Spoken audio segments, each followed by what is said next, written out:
Olá, bem-vindos ao N-Blogs. Olhar curioso, corpo em movimento, riso solto, brincadeiras inocentes, o aprendizado diário, doce inocência. Em um mundo violento onde muitas vezes quem deveria proteger agride.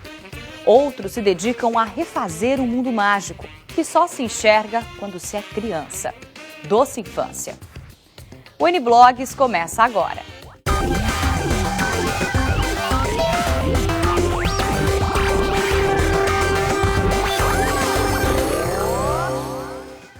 Olá, o N-Blogs recebe hoje no estúdio Cláudio Pita, diretor da ONG Lar Nefesh, que trabalha para a reabilitação de crianças e adolescentes vítimas de maus tratos. E também André Forastieri, nosso blogueiro do R7 de hoje, que traz um olhar diferenciado do mundo das artes, games, literatura, cinema. Assunto é o que não falta, né, André? Eu costumo dizer que eu escrevo sobre o que me emociona.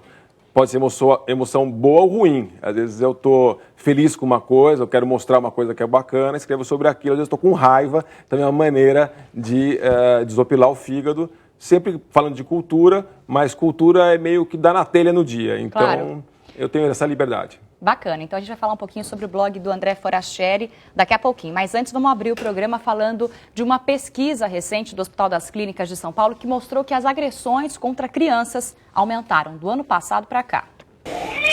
No sul de Minas, um pai flagrado e filmado pela própria esposa agredindo os filhos.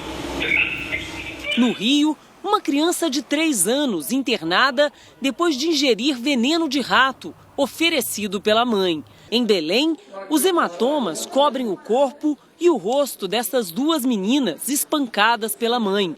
A mulher foi denunciada pelos vizinhos. Um mundo colorido e cheio de brincadeiras, esse seria o ideal. Mas a realidade de muitas crianças e adolescentes no Brasil é outra. Uma pesquisa feita pelo Hospital das Clínicas mostra que quem deveria proteger é quem mais agride e as maiores vítimas, 75% delas, são crianças menores de 2 anos de idade. E a metade tem menos de 1 ano, bebês que ainda não sabem se expressar, que não conseguem se defender. Crianças de 3, 4, 6 meses é muito frequente, é muito grave, porque a criança está em fase inicial de desenvolvimento, lesões do sistema nervoso central, tem reflexo muito sério em toda a evolução dessa criança. Por 10 anos, o médico acompanhou pacientes internados no Hospital das Clínicas em São Paulo, muitos com traumas físicos graves. 1, 2, 3, 5 fraturas já tivemos numa mesma criança. Tá? E são fraturas em estágios diferentes de evolução, isto é, foram traumas repetitivos. A pior notícia é que as agressões estão aumentando. Só aqui no Hospital das Clínicas, 36% de casos a mais este ano. Dados do Sistema de Informações para a Infância e Adolescência do governo federal confirmaram que a família é uma grande violadora dos direitos dos nossos jovens. Justamente quem deveria proteger acaba fazendo o papel de agressor, não é, Cláudio Pita? Boa noite, obrigada pela participação. Boa noite, Fabiana. É verdade, a gente recebe lá no Lar Nefesh várias crianças que foram judiadas, muito judiadas. E essas crianças vêm diretamente dos seus pais ou responsáveis que, em vez de construir o sonho da criança, acaba destruindo os seus sonhos. Os pais levam as crianças até a ONG? Não, nós recebemos através da Vara da Infância e do Conselho Tutelar. A criança ela é levada pelo juiz, né, até as instituições como a nossa. E o contato com a família é feito logo depois. Agora, por que você decidiu criar essa ONG? Você é o diretor e criador da ONG, é isso? Exatamente. Por que chegou nesse ponto? O que você pensou, imaginou, fazendo esse trabalho?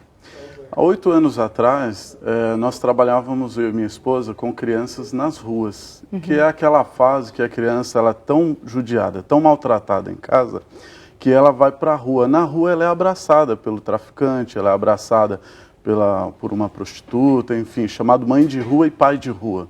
Ela recebe mais atenção e mais carinho na rua do que em casa, então ela prefere ficar na rua, mas isso vai levá-la a um caminho de vício, vai levar ela vai levar essa criança a uma situação de risco muito maior, mas ela não sabe disso, porque para ela é mais interessante estar recebendo a atenção dessas pessoas de rua do que em casa, que ela não tem isso. Depois de 12 anos que nós trabalhamos com essas crianças, encaminhando para a casa de recuperação, nós resolvemos abrir uma casa que fosse preventivo na vida dessas crianças, que a gente pudesse alcançá-la antes que a rua alcançasse. E após isso, foi que nós começamos a trabalhar. Porque são 2 traumas, na verdade, então você está me contando. Sofrem traumas em casa, violência dentro de casa, depois um segundo trauma que é viver na rua. Né? Acabar, muitas vezes, se encaminhando para a criminalidade, essas coisas do tipo. Então, que trabalho vocês fazem dentro da ONG para socializar novamente essas crianças e para dar para elas uma nova visão de futuro? Bom, uma das primeiras coisas que a gente faz é tratar a criança com respeito. A criança, ela vem muitas vezes de lares ou de instituições que são instituições que trabalham em massa. Então, até o próprio nome da criança é esquecido, é chamado, ô moleque, vem cá, ô menina, vem cá, ô não sei o quê.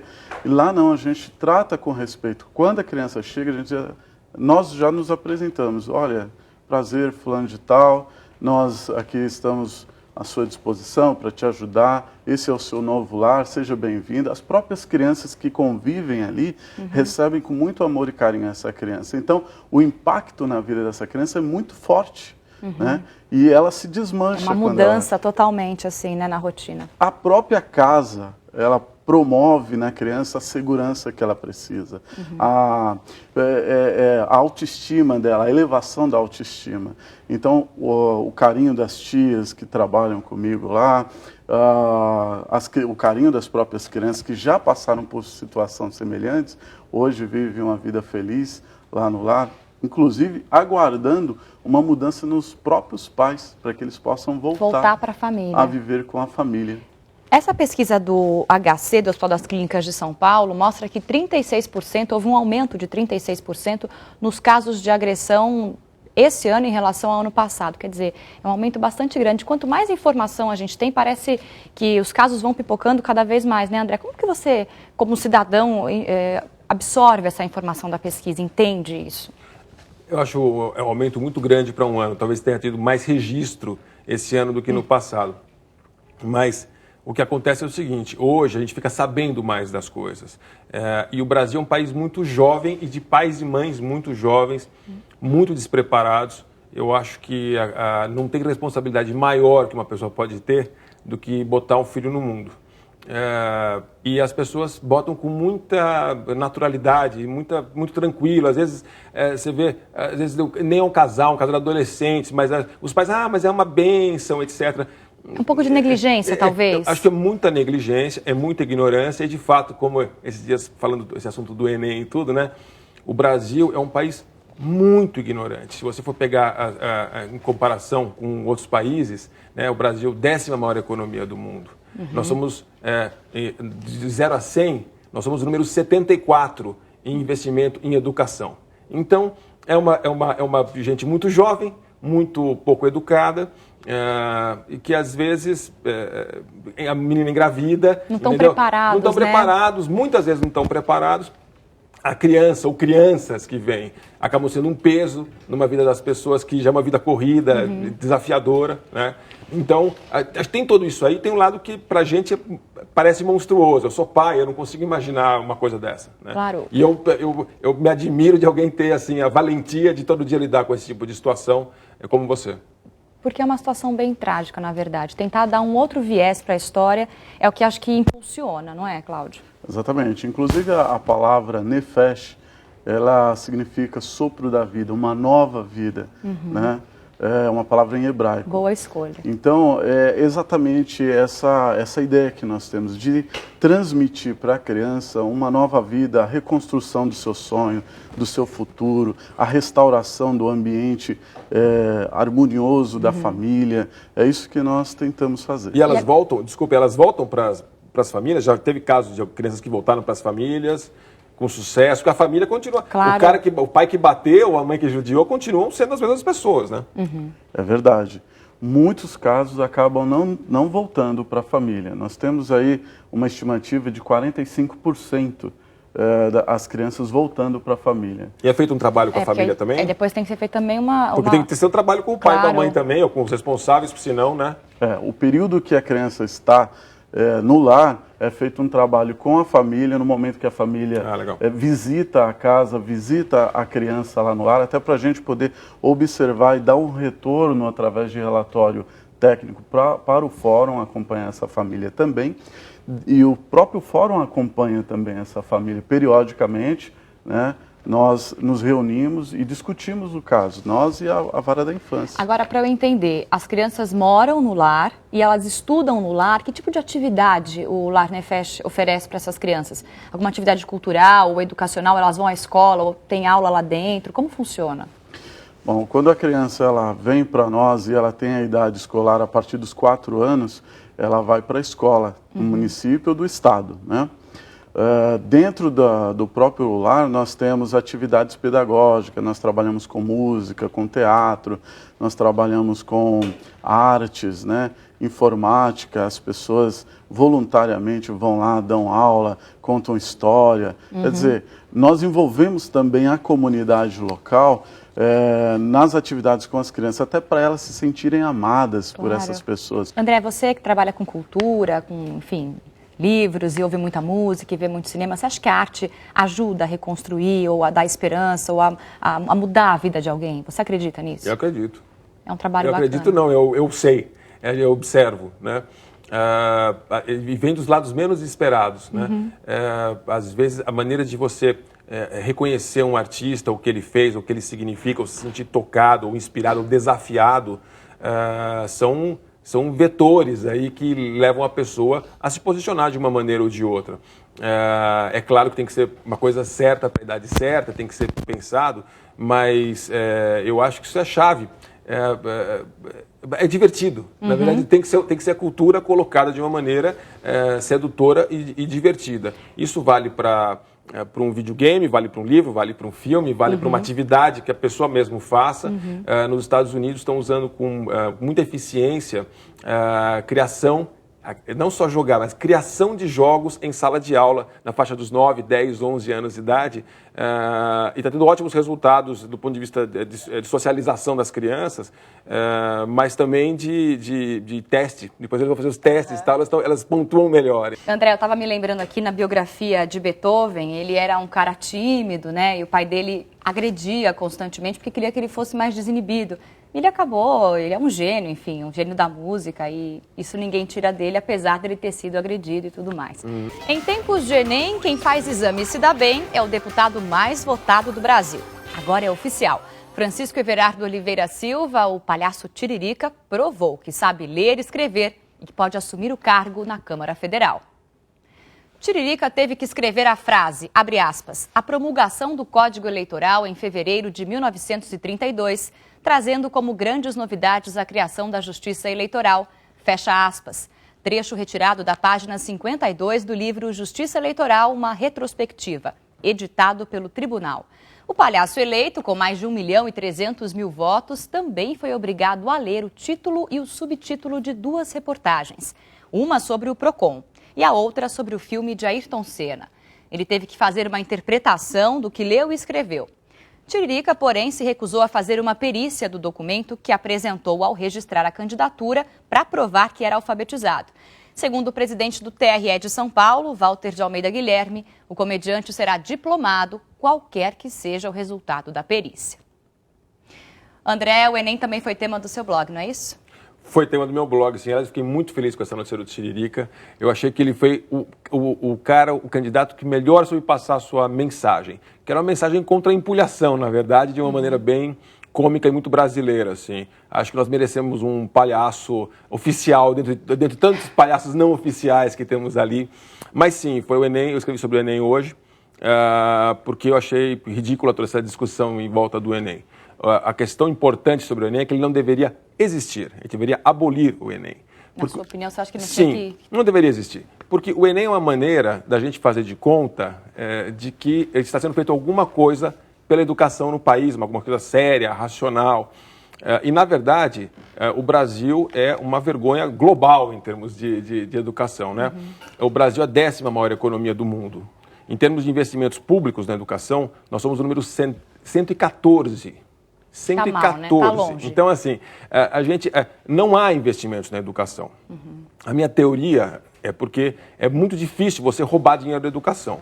É fácil roubar dinheiro quando você constrói uma ponte, quando você faz uma usina, esse tipo de coisa é fácil desviar dinheiro, tá certo? A hora que você manda dinheiro para a escola, para pagar direito ao professor, treinar o professor, fazer escolas que prestem para todo mundo, entendeu? Aí é mais difícil desviar a grana. A minha teoria é essa. Mas, na verdade, eu olhei alguns números, os números são assustadores, né? Existem pesquisas globais que comparam os países em termos de educação. E o Brasil, por exemplo, das 100 melhores universidades do mundo, o Brasil não tem nenhuma. Né? Não está nem entre as 100 melhores não, do mundo. Nós temos 12% de analfabetos acima dos 15 anos. A média de anos que o brasileiro estuda é 4,9 anos de escolaridade. 5 anos de escolaridade. Ou seja, o brasileiro é burro, tá certo? O brasileiro você comparar com outros países do mundo, países muito mais pobres que o Brasil, esses países assim têm gente muito mais educada, crianças com uma escola muito melhor, adolescentes com uma escola muito melhor. Se nós tivéssemos um investimento de verdade em educação compatível com a nossa necessidade, a gente certamente não teria tantos casos terríveis como a gente viu hoje de crianças judiadas desse jeito. Você concorda, Cláudio, que a educação é fundamental até para o tratamento dos pais com os filhos? Com certeza, é fundamental. Lá, por exemplo, eu tenho recebido crianças com 12, 13 anos que não sabem ler e escrever. Então, quer dizer, os próprios pais, eles não incentivam os filhos, né? Eu tive essa experiência com meu próprio pai. Eu entrei na escola, eu tinha quase 10 anos de idade, o meu pai dizia que eu não precisava de mais nada a não ser escrever o nome. Só isso, era o que ele sabia e ele queria passar isso para mim. Então eu tinha que trabalhar para ajudar no sustento de casa e não podia frequentar a escola. Então essa é uma situação que o Cláudio viveu e que com certeza muitos brasileiros vivem e é uma situação bastante crítica. André, vamos voltar um pouquinho para o seu blog, tem outras novidades também, tem alguma dica por aí, o que tem? Tem uma dica muito legal, acho que para quem mora no Rio de Janeiro, quem puder ir para o Rio de Janeiro. O Rio de Janeiro está tendo o maior evento de quadrinhos que o Brasil já teve, a Rio Comic Con. É um encontro de artistas brasileiros e artistas internacionais muito conhecidos e tem seminários, workshops, exibição de filmes, palestras em vários lugares diferentes do Rio de Janeiro. É um evento muito grande, feito com apoio da Prefeitura do Rio. O primeiro vai ser anual, o projeto é esse. E tem muita coisa legal acontecendo nesses dias até domingo, para quem gosta de quadrinho, ilustração, ou mesmo para quem não é tão especialista, é uma maneira de se aproximar também desse universo que eu sempre falo assim, eu não entendo como tem gente que não gosta de quadrinhos, para mim é como não gostar de música. Mas entendeu? Então você vai para o Rio, para essa feira? E eu não vou, sabia? Eu não vou. Eu fiquei tentado, mas no final, ir, não tem feriado, tem família. Casa de ferreiro, espeto de pau. Exato, mas eu já fiz tantos eventos de quadrinhos no mundo, eu até fiz alguns até, mas nada desse porte. Já fui várias vezes no maior evento de quadrinhos do mundo, que é a Comic Con de San Diego, nos Estados Unidos, que reúne, sei lá, 400 mil pessoas todo ano. Mas você vai escrever sobre isso no blog e talvez fazer uma cobertura mesmo à distância? Nessa sexta-feira, no blog vai ter um pouco sobre o que é a Comic Con, um pouco sobre os principais artistas que vão estar lá, os internacionais, que é o Milo Manara, que é italiano, a Melinda Gabi e o Kevin O'Neill, que são grandes chamarizes, né, de público lá, mas também um pouquinho sobre os brasileiros. Eu gosto muito de quadrinhos, eu sempre escrevo às segundas-feiras sobre quadrinhos no meu blog. O resto dos dias é todo variado, mas segunda-feira eu sempre escrevo sobre quadrinhos e nesse caso eu adiantei, porque, enfim, precisava adiantar para alertar as pessoas do evento. E quadrinhos justamente é uma boa maneira de você introduzir a leitura para as crianças. Eu mesma, quando criança, li muito quadrinho, meu pai assinava a revistinha e tudo mais. Isso é bacana também, uma outra alternativa, né? Agora, Cláudio, eu queria retomar a nossa conversa. Você citou agora há pouco que o seu pai não incentivava, né, o estudo e tudo mais. A gente leu uma biografiazinha sua antes de começar o programa. Você também teve uma realidade difícil na infância, enfim, sofreu maus tratos. Como você deu essa virada na sua vida, saindo dessa estatística de que a maioria das pessoas que sofrem algum tipo de abuso físico na infância são as responsáveis pelas agressões de hoje em dia? Como você virou essa mesa? Então, Fabiano, o que acontece é assim, ninguém consegue se ajudar sozinho. Você precisa de pessoas para te ajudar. Uma criança precisa de um adulto responsável para ajudá-la a sair de uma situação complicada. Eu vivi com o meu pai, né, até os 12 anos de idade. E minha mãe, ela separou do meu pai quando eu tinha 4 anos de idade. E foi uma separação muito violenta, porque ele correu atrás dela, queria matá-la. Uma coisa né? bem trágica. Trágica. O meu pai, ele era assim, muito irresponsável dentro de casa, porque ele batia em todos nós, né? Minha mãe era surrada direto, porque ele bebia. Quer dizer, uma situação totalmente inadequada para um crescimento e desenvolvimento saudável de uma criança. Exato. Como você virou o jogo? Então, eu acabei indo parar na antiga FEBEM, que hoje é a Fundação Casa, envolvimento com um roubo, né, em uma emissora de televisão. E dentro da FEBEM eu não era um viciado, não era assim um traficante nem nada, mas eu aprendi a como ingressar na vida do crime. E não via a hora de sair de lá para fazer e acontecer aqui fora. Isso através de muita influência dentro do próprio pavilhão onde eu estava. Mas outras pessoas, conselheiras, acabaram se aproximando de mim. Né? Eu costumo considerar como pai e mãe essa nova família que me abraçou. O Laerte, ele fazia um trabalho dentro da FEBEM como conselheiro e ele me ajudou a sair da FEBEM, né? Junto com uma tia minha, que depois apareceu na história, mas eu acabei ficando com o Laerte e a sua família. E foi ali que eu aprendi como deve ser um lar.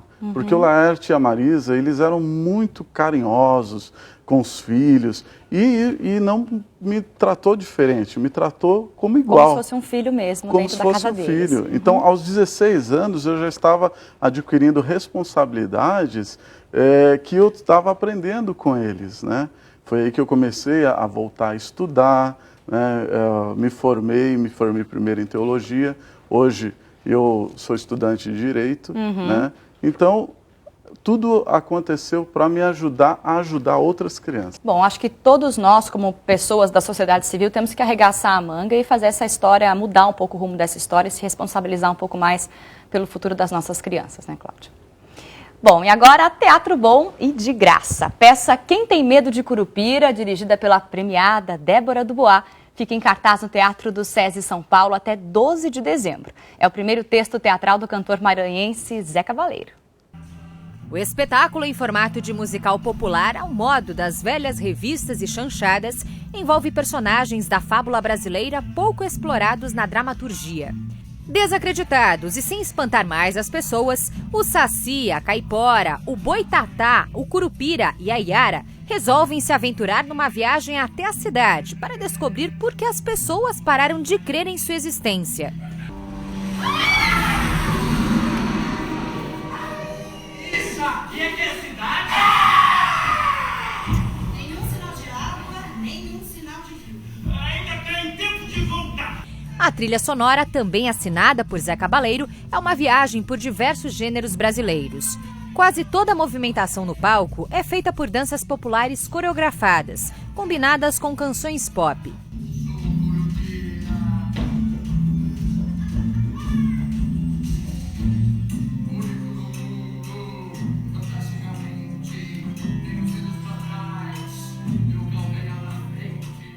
Quem Tem Medo de Curupira tem sessões aos sábados e domingos às 4 da tarde. A entrada é franca e os ingressos devem ser retirados na bilheteria no dia do espetáculo. O Teatro do SESI fica na Avenida Paulista, 1313. Bacana, quem estiver em São Paulo, aproveite esta dica. E só para encerrar nossa entrevista com o Cláudio Pita, da ONG Nefesh, para quem sofre violência doméstica em casa ou para quem sabe de algum caso, a quem procurar?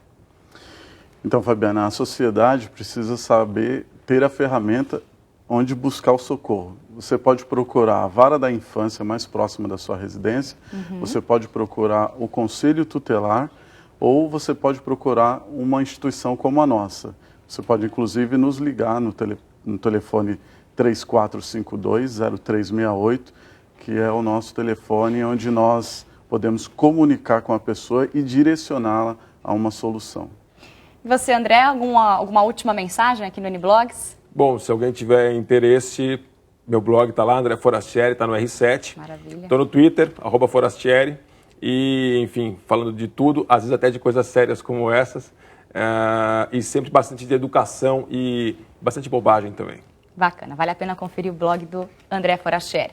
Bom, o N-Blogs de hoje fica por aqui. Eu agradeço a participação dos nossos convidados e você também pode participar do N-Blogs. Mande sugestões para o nosso e-mail, que está na sua tela, ou siga o programa pelo Twitter, @NBlogsTV.